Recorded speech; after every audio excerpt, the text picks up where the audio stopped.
Bienvenue à tous. Démarrons l'actualité économique de ce jour avec l'avenir de la fonction publique africaine qui se dessine au cœur de la 12e conférence des ministres de l'Observatoire des fonctions publiques africaines à Bamako, au cœur des échanges des voies et moyens pour rendre plus dynamique le secteur. Le point dans ce reportage.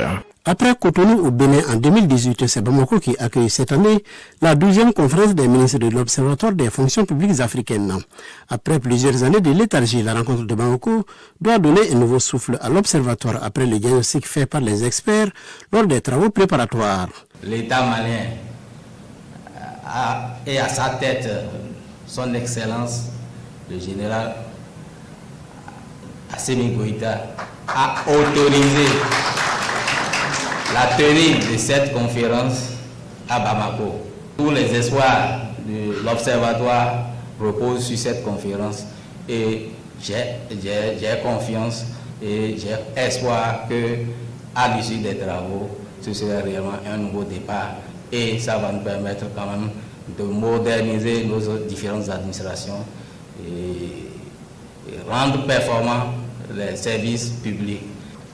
Cette 12e conférence doit être l'occasion pour donner une nouvelle dynamique à l'organisation afin qu'elle puisse relever le nombreux défis auxquels nos fonctions publiques sont confrontées.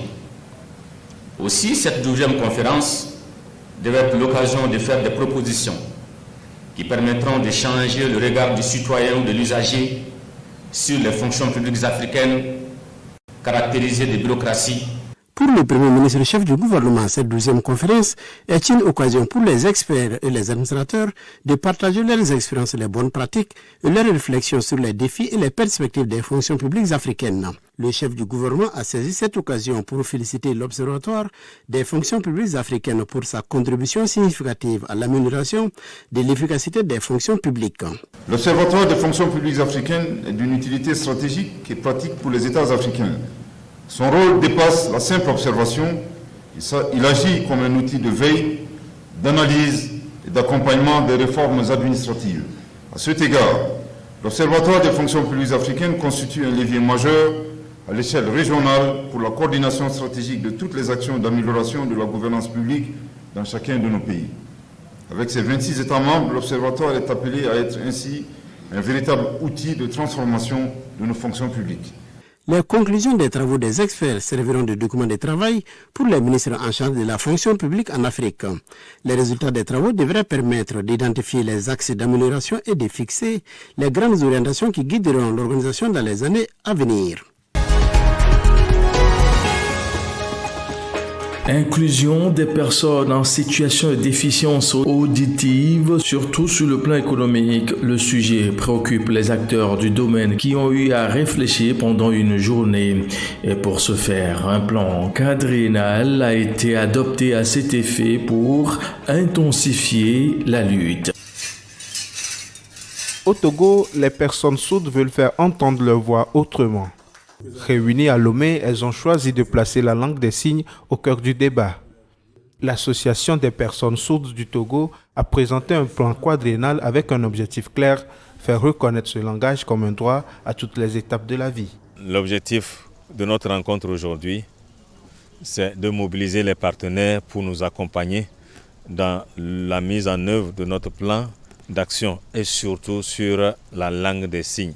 Parce que nous avons besoin de former des interprètes qui pourront nous accompagner, nous aider, surtout faciliter notre communication partout où nous nous retrouvons. Bref, c'est ce qui va concerner l'Association des personnes sourdes du Togo.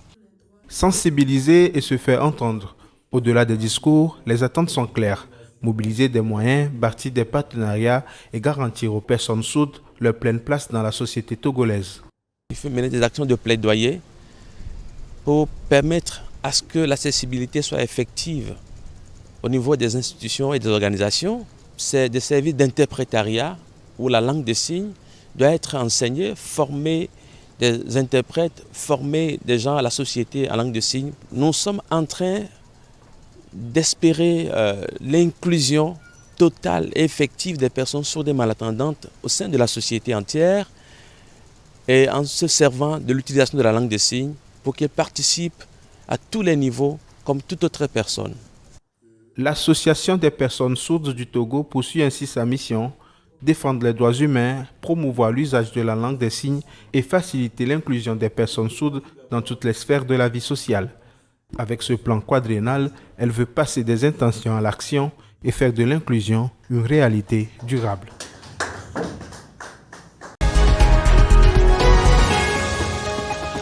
La 13e édition de la foire à Diafi bat son plein déjà à Lomé, une occasion pour faire la promotion de la compétitivité des très petites et moyennes entreprises, des jeunes entrepreneurs. Le point, c'est dans ce reportage.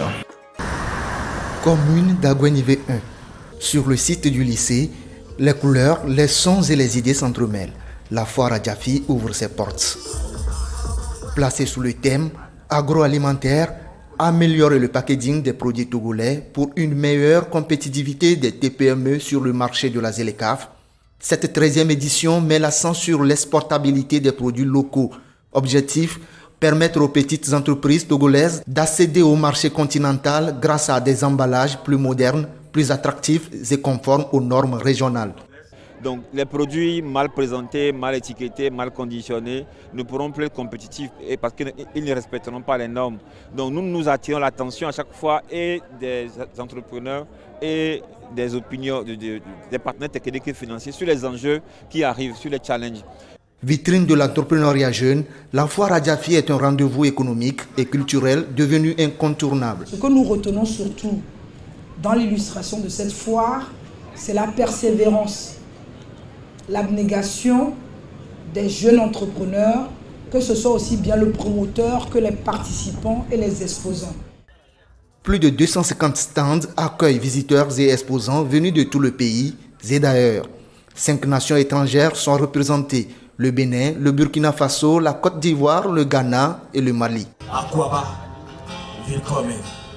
Chaque stand, chaque produit est une démonstration du génie togolais. De l'artisanat à l'agroalimentaire, passant par les cosmétiques, la restauration ou les services, la créativité s'expose et s'affirme.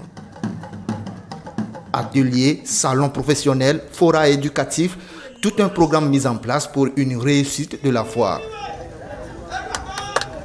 Prévu jusqu'au 7 septembre, une affluence de près de 8000 visiteurs est attendue. Aguenivé devient le cœur battant de l'entrepreneuriat jeune avec une ambition claire: faire rayonner le savoir-faire togolais au-delà des frontières.